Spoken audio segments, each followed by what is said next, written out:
President Trump wants to move the Gazans out of Gaza and bring them to another Muslim country. Twofold reason, I would imagine. They won't be a threat to Israel, and they would be in a place that they could normalize and not be under the thumb of Hamas. What do you think of that? Well, here's a soldier from Israel who has some thoughts on it, and then I'd like to share my thoughts.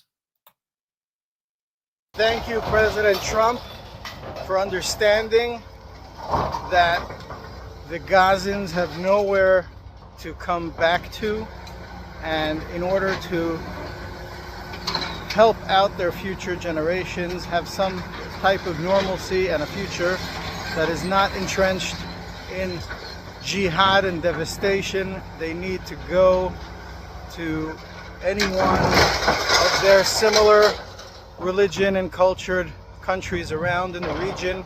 Very close by, we have, as you suggested, Egypt and Jordan, and you even suggested further away in Malaysia and Indonesia and plenty of other places. We also have Syria, that's like 250 miles away, and they're rebuilding Syria right now, and they would love to have as many Sunni brethren as they can. And I'm sure they could make good use of any rehab money funneled to Gaza to make Syria great again. In any event, President Trump is definitely on the right track, and that's what needs to be done here to bring peace finally to this region and give the Gazans a great future elsewhere. Well, I agree. It would be a great future for them for several reasons. One is they would be mixed into a population that perhaps is not as the Hamas are, and that they would maybe make a future for themselves. They wouldn't have billions of dollars usurped from them to be used only to make tunnels and to bring and get arms in order to try to destroy Israel. So that would definitely be a plus for them. And of course, it'd be a great plus for Israel because the Gazans would not be under the rule of Hamas. And in that way, that's how Hamas in the end would kind of lose its influence and lose any power and any capability of wreaking havoc and terror jihad.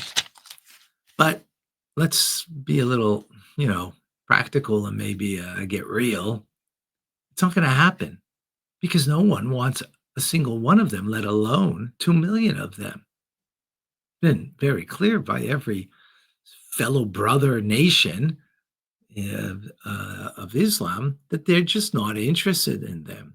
Not only they're not interested in them for several reasons, I would suggest, but they need them there so that way they can be the ones that we always will look as victims of Israel's apartheid, victim of Israel's horrific policies against them.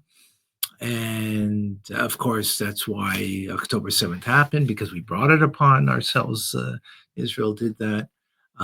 So they need them there for that. So they're not going to take them. But there's a further reason is they don't want to go. Well, for sure, their leadership don't want them to go, but I don't think most of them want to go. They want to be there as a thorn in the side of Israel. The statistics, the polls show very clearly before October 7th, over 80% of them side with Hamas. As a matter of fact, they voted them in over a dozen years ago. They were voted in more like 15 years ago or more.